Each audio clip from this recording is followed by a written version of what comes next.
Hi everyone, this is Varsha and welcome to VSP classes.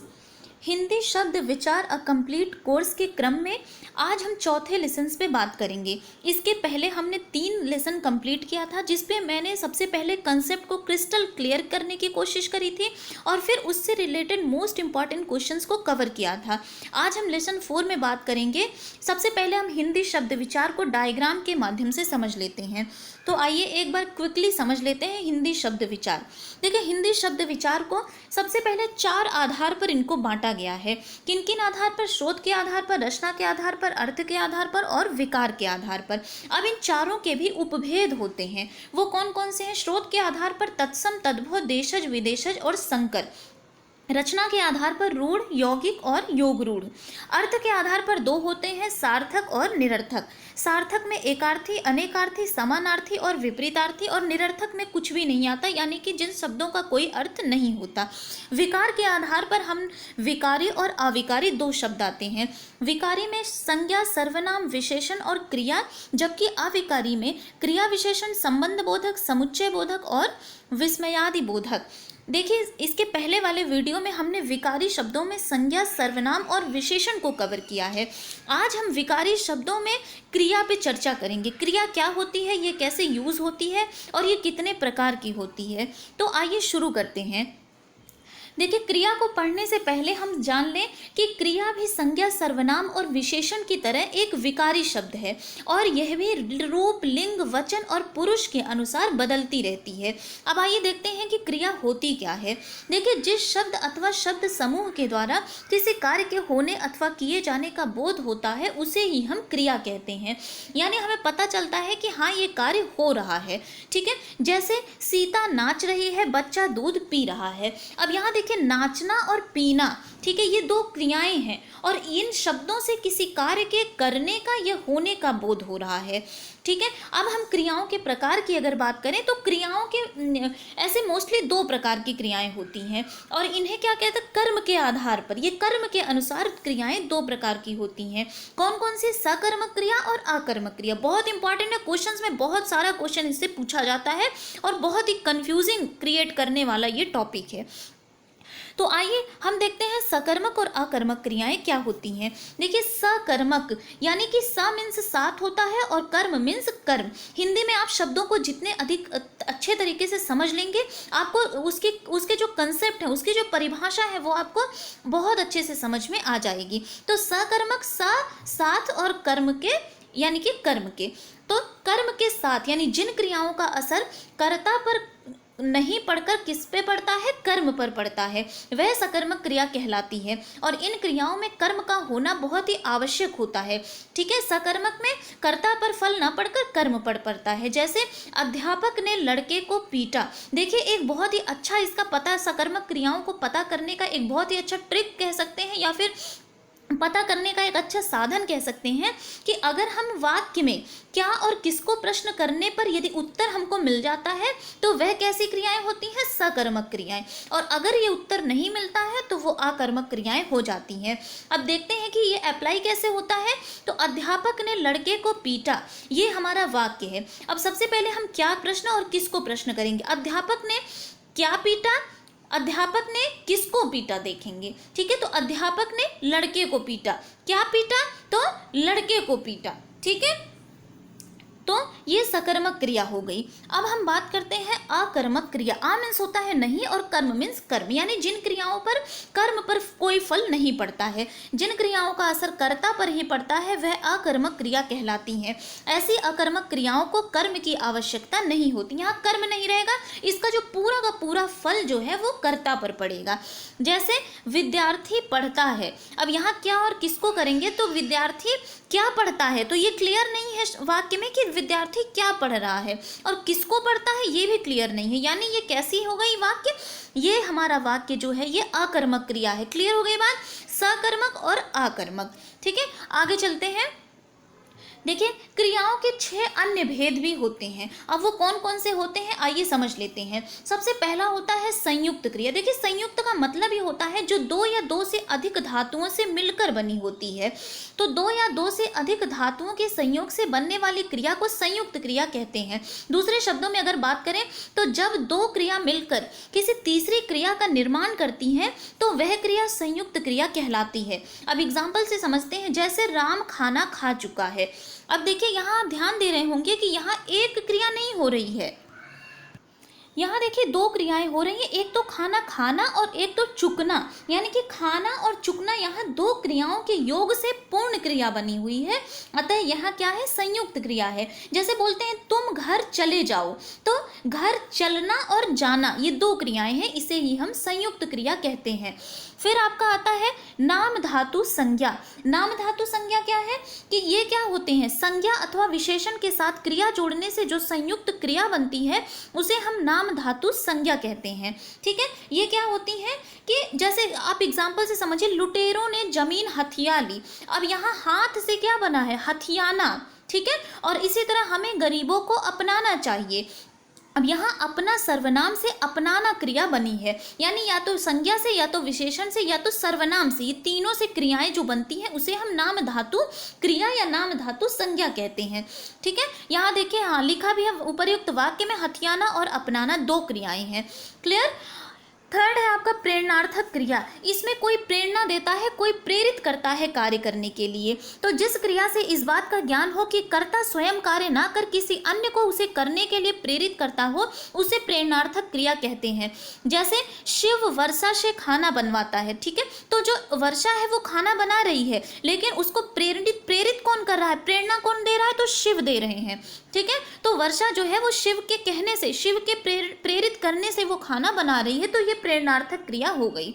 ठीक है, next चलते हैं पूर्वकालिक क्रिया। देखिए पूर्वकालिक क्रिया का अर्थ होता है पहले से हुआ। ध्यान दीजिएगा, पूर्वकालिक क्रिया बहुत इंपॉर्टेंट क्रिया है ये। जब कर्ता एक कार्य को समाप्त करके तुरंत दूसरे में लग जाता है, तब जो क्रिया पहले ही समाप्त हो जाती है उसे हम पूर्वकालिक क्रिया कहते हैं। जैसे पुजारी ने नहाकर पूजा की। अब इस वाक्य में आप देख रहे होंगे सबसे पहले पुजारी नहाया है। नहाना जो है वो हमारी पूर्वकालिक क्रिया यानी कि पहली क्रिया हो गई, उसके बाद पुजारी ने पूजा की है। इसी तरह अनुज खाना खाकर स्कूल गया। अनुज पहले खाना खाया है फिर वो स्कूल गया है, यानी खाना खाना जो है वो इसमें पूर्वकालिक क्रिया है। क्लियर। फिर आपका आता है द्विकर्मक क्रिया। द्विकर्मक यानी कि जहाँ दो कर्म हों। ठीक है, जिसमें दो कर्म प्रयुक्त होता है वही हमारी होती है द्विकर्मक क्रिया। ठीक है, तो सकर्मक क्रिया का अर्थ स्पष्ट करने के लिए वाक्य में दो कर्म प्रयुक्त होते हैं, उसे हम द्विकर्मक क्रिया कहते हैं। द्विकर्मक क्रिया के साथ प्रयुक्त होने वाले कर्म में से मुख्य कर्म किसी पदार्थ का तो गौण कर्म किसी प्राणी का बोध कराता है। एग्जाम्पल से समझेंगे, जैसे अध्यापक ने छात्रों को हिंदी पढ़ाई। ठीक है, तो यहाँ देखिए एक तो छात्र और दूसरी हिंदी, ये दोनों कर्म हैं, एक तो हिंदी और दूसरा छात्र, ये यहाँ पे दो कर्म प्रयुक्त हुए हैं, अर्थात ये द्विकर्मक क्रिया हो गई। ठीक है, फिर लास्ट है हमारा सहायक क्रिया। सहायक क्रिया यानी कि जो सहायक क्रिया मुख्य क्रिया के साथ प्रयुक्त होकर अर्थ को स्पष्ट और पूर्ण करने में सहायता प्रदान करती है। यानी कि जैसे मैं घर जाता हूँ, अब ये जाना तो यहाँ क्रिया हो गई, लेकिन इसको पूर्ण कौन कर रहा है, तो हूँ। ये हूँ जो सहायक क्रिया है ये इस वाक्य को पूर्ण कर रही है। तो ये हमारे हुए 6 अन्य क्रियाएं। अब हम बात करते हैं क्रियाओं में रूपांतर कैसे होता है। देखिए क्रिया विकारी शब्द है और इसमें तरह तरह के परिवर्तन इसके रूपों में होते रहते हैं। तो और इस परिवर्तन के 5 आधार माने गए हैं: वाच्य, अर्थ या प्रयोग, काल, अव्यय और निपात। हम देखेंगे सबसे पहले वाच्य क्या होता है। तो देखिए वाच्य जो है वो क्रिया का रूपांतरण है, जिसके द्वारा यह पता लगाया जाता है कि वाक्य में कर्ता, कर्म या भाव में से किसकी प्रधानता है, तो उसे ही हम वाच्य कहते हैं। ठीक है, तो वाच्य में ये पता लग जाता है कि यहाँ किसकी प्रधानता हो रही है। अब वाच्य 3 प्रकार के होते हैं, कौन कौन से? कर्तृवाच्य, कर्मवाच्य और भाववाच्य।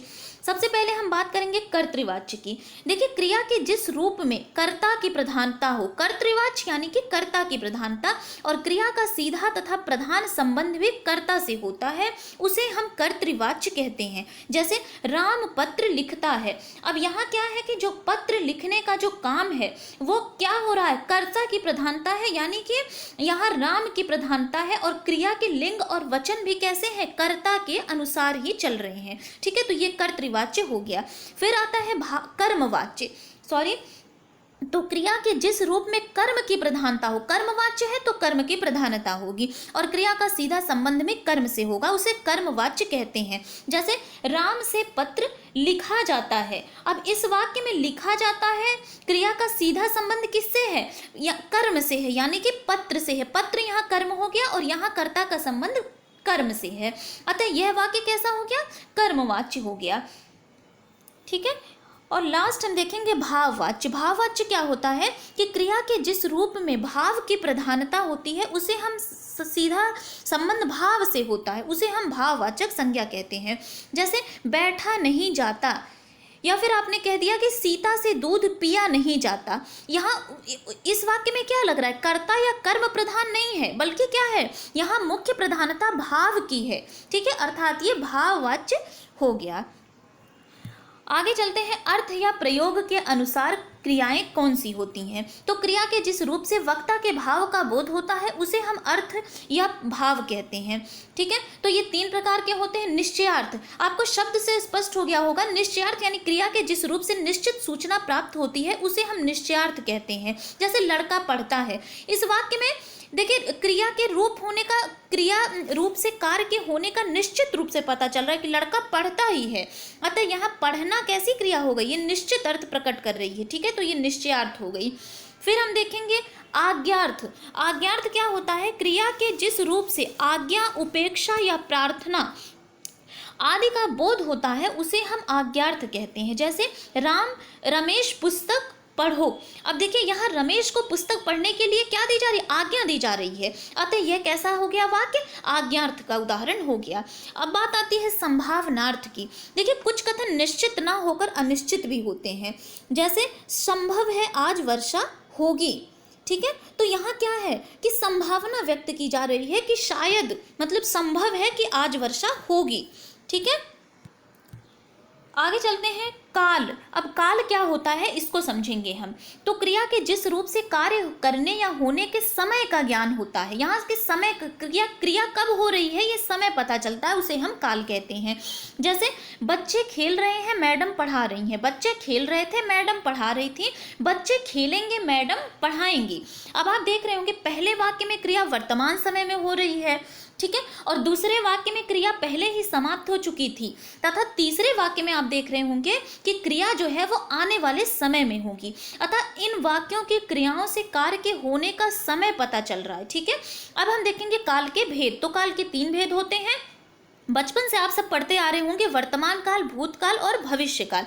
एक एक करके इसको देखते हैं। वर्तमान काल पहले देखेंगे कि क्या होता है। देखिए क्रिया के जिस रूप से वर्तमान समय में क्रिया का होना पाया जाए, उसे हम वर्तमान काल कहते हैं। जैसे पिताजी समाचार सुन रहे हैं, या फिर पुजारी पूजा कर रहा है। अब यहाँ ये सभी क्रियाएं क्या हो रही हैं, वर्तमान काल में हो रही हैं। ठीक है, तो ये वर्तमान काल हो गया। इसके 3 रूप होते हैं, किसके, वर्तमान काल के। सामान्य वर्तमान काल, जिस क्रिया से वर्तमान काल में क्रिया के सामान्य रूप में होने का पता चलता है, उसे हम सामान्य वर्तमान काल कहते हैं। जैसे सीता पढ़ती है, ठीक है, या फिर बच्चे खेलते हैं। अब यहाँ क्या हो रहा है कि यहाँ वर्तमान काल में सामान्य मतलब कि हो रही है, सीता अभी पढ़ रही है, बच्चे अभी खेल रहे हैं, यानी कि सामान्य वर्तमान काल का उदाहरण है ये। फिर हम बात करेंगे अपूर्ण वर्तमान काल। क्रिया के जिस रूप से यह पता चले कि कार्य वर्तमान काल में शुरू हो चुका है और अभी चल रहा है, उसे हम अपूर्ण वर्तमान काल कहते हैं। यानी कार्य जो है वो पूर्ण नहीं हुआ है, चल रहा है। ठीक है, जैसे रमेश लिख रहा है। अब रमेश क्या है, रमेश लिख रहा है और अभी तक लिखता ही जा रहा है, अभी उसका लिखने का जो कार्य है वो पूर्ण नहीं हुआ है, यानी अपूर्ण है। ठीक है, तो ये अपूर्ण वर्तमान काल का उदाहरण है। थर्ड है संदिग्ध वर्तमान काल। क्रिया के जिस रूप से वर्तमान काल की क्रिया के होने या करने पर संदेह पाया जाता है उसे संदिग्ध वर्तमान काल कहते हैं। जैसे सविता पत्र लिखती होगी। अब यहाँ हमें क्लियर नहीं है कि हमें संशय बना हुआ है कि सविता पत्र लिख रही होगी या लिख चुकी होगी, पूर्ण हो गई होगी कार्य क्रिया या नहीं हुई होगी। ठीक है, तो ये संदिग्ध वर्तमान काल का उदाहरण था। तो ये हो गया वर्तमान काल, इसके 3 रूप। अब हम चलते हैं भूतकाल। भूतकाल किसे कहते हैं? क्रिया के जिस रूप से कार्य का बीते हुए समय में संपन्न होने का पता चलता है उसे भूतकाल कहते हैं। जैसे राम ने रावण का वध किया था। अब यहाँ देखिए बीते हुए समय की बात हो रही है कि राम ने किसी समय रावण का वध किया था, अतः ये क्रिया कैसी हो गई? ये भूतकाल की हो गई। अब भूतकाल के 6 प्रकार माने गए हैं। सामान्य भूतकाल। सामान्य भूतकाल जिस क्रिया से भूतकाल में क्रिया के सामान्य रूप से बीते समय में पूरा होने का संकेत मिलता है उसे हम सामान्य भूतकाल कहते हैं। जैसे खिलाड़ी खेलने गए या फिर नानी ने कहानी सुनाई। इन वाक्यों में खेलने गए, कहानी सुनाई, इनसे क्या होता है? सामान्य रूप के से बीते समय के पूरा होने का पता चलता है। ठीक है, कि बीते समय में ये पूर्ण हो चुकी है क्रियाएं, यानी कि सामान्य भूतकाल होता है। आसन्न भूतकाल जिस भूतकाल की क्रिया में कार्य के अभी अभी या निकट भूतकाल में संपन्न होने का पता चलता है उसे हम आसन्न भूतकाल कहते हैं। जैसे कि क्रिया अभी अभी तुरंत ही समाप्त हुई होगी। ठीक है, जैसे मैं अभी मुंबई से आई हूँ। अब देखिए इन वाक्यों से अभी अभी क्रिया का पता चल रहा है, अतः ये कैसी है? आसन्न भूतकाल की क्रियाएं हैं। ठीक है, फिर है पूर्ण भूतकाल। भूतकाल की जिस क्रिया से यह पता चले कि कार्य को समाप्त हुए बहुत समय बीत चुका है उसे हम पूर्ण भूतकाल कहते हैं। जैसे भारत 15 अगस्त 1947 को आज़ाद हुआ था। तो यहाँ क्या है? इस वाक्य से पता चल रहा है कि भूतकाल में ये क्रियाएं पूर्ण हो चुकी हैं, यानी भारत आज़ाद हो चुका है। ठीक है, तो ये पूर्ण भूतकाल का उदाहरण था। नेक्स्ट आते हैं अपूर्ण भूतकाल, यानी भूतकाल की जिस क्रिया से यह पता चले कि कार्य भूतकाल में शुरू हो गया था किंतु कार्य के समाप्त होने का पता ना चलता हो उसे हम अपूर्ण भूतकाल कहते हैं। जैसे राहुल लिख रहा था। यहाँ क्या है कि ये सब कार्य जो है अभी क्या है? इनके पूर्ण होने की संभावना नहीं है। ठीक है, फिर हम बात करते हैं संदिग्ध भूतकाल। भूतकाल की क्रिया के जिस रूप से अतीत के कार्य के होने या करने पर संदेह पाया जाता है उसे हम संदिग्ध भूतकाल क्रिया कहते हैं। जैसे राजू दिल्ली गया होगा या फिर वह क्रिकेट खेले होंगे। इस उदाहरण में क्या आपको लग रहा है कि कार्य के होने में संदेह मालूम पड़ रहा है? ठीक है, अर्थात ये संदिग्ध भूतकाल की उदाहरण है। फिर लास्ट है आपका हेतु हेतुमत भूतकाल। भूतकाल की जिस क्रिया से यह पता चले कि भूतकाल में कार्य हो सकता था किंतु दूसरे किसी कारण से नहीं हो सका, वहां पे क्या होता है? हेतु हेतुमत भूतकाल। जैसे मैं आगरा जाती तो ताजमहल देखती। अब यहाँ क्या लग रहा है कि पहली क्रिया दूसरी क्रिया पर निर्भर लग रही है, तो इससे पहली क्रिया तो पूरी होती नहीं और दूसरी क्रिया भी पूरी नहीं हो पाती, यानी मैं आगरा जा ही नहीं पाई तो मैं ताजमहल कैसे देखूं। ठीक है, ये हेतु हेतुमत भूतकाल का उदाहरण था। लास्ट है भविष्यकाल। क्रिया के जिस रूप से आगे आने वाले समय का पता चलता है उसे भविष्यकाल कहते हैं। जैसे हम कल दिल्ली जाएंगे। अब यहाँ हम सब दिल्ली जाएंगे, हम कल दिल्ली जाएंगे, यहाँ इससे पता चल रहा है कि ये हम कब जाएंगे? आने वाले समय में ये हमारे दिल्ली जाने का जो कार्य होगा वो पूरा होगा। ठीक है, तो ये भविष्यकाल के उदाहरण थे, हम कल दिल्ली जाएंगे। भविष्यकाल के 3 प्रकार हैं। सामान्य भविष्यकाल, इसमें क्रिया का सामान्य रूप से कार्य के भविष्य में होने का पता चलता है, उसे हम सामान्य भविष्यकाल कहते हैं। जैसे रोहित पुस्तक बेचेगा, इसमें क्या है? देखिए बेचेगा यानी कि आने वाले समय में कभी जो है रोहित पुस्तक को बेचेगा। फिर है संभाव्य भविष्य काल। संभाव्य में क्या होता है कि जिस क्रिया से आगे कार्य के होने का संदेह या संभावना होती है उसे हम संभाव्य भविष्य काल कहते हैं। जैसे परीक्षा में शायद मुझे अच्छे अंक प्राप्त हों। ठीक है, या फिर इसका एक बहुत फेमस उदाहरण है शायद आज वर्षा हो। इन वाक्यों में क्या हो रहा है कि क्रियाओं का निश्चित रूप से पता नहीं चल रहा है, बस अनुमान लगाया जा सकता है। ठीक है, तो ये संभाव्य भविष्यत काल के उदाहरण हैं। लास्ट है आपका हेतु हेतुमत भविष्यत काल। इसमें क्या होता है? क्रिया का वह रूप जिससे एक कार्य का होना किसी दूसरे भविष्य काल की क्रिया के पूरे होने पर निर्भर होता है, उसे हम हेतु हेतुमत भूतकाल कहते हैं। जैसे अगर तुम मेहनत करोगे तो अवश्य सफल हो जाओगे। ठीक है, या फिर इसमें एक और है कि वह कमाए तो मैं खाऊं। ठीक है, तो इसमें एक क्रिया जो है वो दूसरी क्रिया पर निर्भर रह रही है, अतः यह कैसी क्रिया है, हेतु हेतुमत भविष्यत काल के उदाहरण है ये सब। ठीक है, तो ये हमने देख लिया क्रिया। ठीक है, अब देखिए इससे रिलेटेड जो मोस्ट इंपॉर्टेंट क्वेश्चन किसी ना किसी एग्जाम्स में पूछे गए हैं वो हम देखेंगे। तो फर्स्ट हमारा क्वेश्चन है, राम लक्ष्मण से पत्र लिखवाता है, इस वाक्य में क्रिया का कौन सा रूप है, निम्नलिखित में से सही उत्तर चुनिए। सबसे पहले देखिए ये यूपीपीसीएस 2014 में आया था। पूर्वकालिक क्रिया, प्रेरणार्थक क्रिया, संयुक्त क्रिया और अपूर्ण क्रिया। अभी हमने बात की कि कोई अगर प्रेरित करता है कार्य करने के लिए तो वहां पे प्रेरणार्थक क्रिया होती है, यानी सी ऑप्शन यहाँ पे राइट आंसर हो जाएगा। राम जो है वो लक्ष्मण से पत्र लिखवा रहा है, खुद नहीं लिख रहा है। ठीक है, यहाँ बी ऑप्शन राइट हो जाएगा। नेक्स्ट क्वेश्चन है, निम्नलिखित वाक्यों में से किसमें अकर्मक क्रिया प्रयुक्त है। अकर्मक यानी जिसमें कर्म नहीं होता है। शिशु सो रहा है, बालक खेल रहा है, छात्र पढ़ रहा है, छात्रा लिख रही है। ये भी यूपीपीसीएस में 2012 में पूछा गया है। तो देखिए क्या और किसको प्रश्न करने पर यदि उत्तर नहीं मिलता है तो वही हमारा अकर्मक क्रिया होती है। अब हम इसमें पहले में करके देखेंगे कि शिशु सो रहा है, तो क्या सो रहा है पता नहीं, और किसको सो रहा है ये भी पता नहीं, यानी यही फर्स्ट ऑप्शन हमारा राइट आंसर हो जाएगा। नेक्स्ट क्वेश्चन पे चलते हैं, अधोलिखित किस वाक्य में अकर्मक क्रिया है। मैं पुस्तक पढ़ता हूँ, ये चीजें तुम्हारा जी ललचाती हैं, श्याम सोता है, वह अपना सिर खुजलाता है। तो देखिए सी ऑप्शन यहाँ पे राइट आंसर हो जाएगा, श्याम सोता है। देखिए सोने में हमेशा अकर्मक क्रिया प्रयुक्त होती है, क्या सोता है पता नहीं, किसको सोता है पता नहीं। ठीक है, तो सी ऑप्शन यहाँ पे राइट आंसर हो जाएगा। नेक्स्ट है, क्रिया के जिस रूप में कर्ता के अनुसार लिंग परिवर्तन नहीं होता है उसे हम क्या कहते हैं। तो देखिए यहाँ ये पहले बात है यूपी पीजीटी में पूछा गया था। ठीक है, तो यहाँ जैसे देखिए कर्ता के अनुसार जब लिंग परिवर्तन नहीं होता है वो आज्ञार्थक में ही सिर्फ हो सकता है। डी ऑप्शन यहाँ राइट आंसर हो जाएगा। नेक्स्ट है, निम्नलिखित वाक्यों में से किस में प्रेरणार्थक क्रिया का प्रयोग नहीं हुआ है। राम नहीं पढ़ता, पिता उसे पढ़ाते हैं, ये अध्यापक से पढ़वाते हैं, अध्यापक परिश्रम कराते हैं। तो देखिए तीनों में क्या हो रहा है कि यहाँ प्रेरणा दी जा रही है लेकिन राम नहीं पढ़ता, ये राइट आंसर हो जाएगा। ये प्रेरणार्थक क्रिया का प्रयोग इसमें नहीं हुआ है, बी ऑप्शन राइट आंसर हो जाएगा। लास्ट क्वेश्चन है, राम ने खाना खाया होगा में खाया होगा में कौन सी क्रिया है। तो देखिए खाना खाया होगा, यहाँ संशय प्रकट हो रहा है कि पता नहीं उसने खाना खाया भी होगा या नहीं खाया होगा, यानी यहाँ बी ऑप्शन जो है राइट आंसर, संदिग्ध भूतकाल की ये क्रिया है। ठीक है, तो ये हमारे मोस्ट इंपॉर्टेंट क्वेश्चन हैं जो प्रीवियस ईयर में किसी न किसी एग्जाम्स में पूछे हुए हैं। ठीक है, तो अगर आपने मेरे चैनल को सब्सक्राइब नहीं किया तो सब्सक्राइब कर लीजिए और बेल आइकन को प्रेस कर लीजिए ताकि आगे की लेटेस्ट नोटिफिकेशन आपको मिलती रहे। Thank you.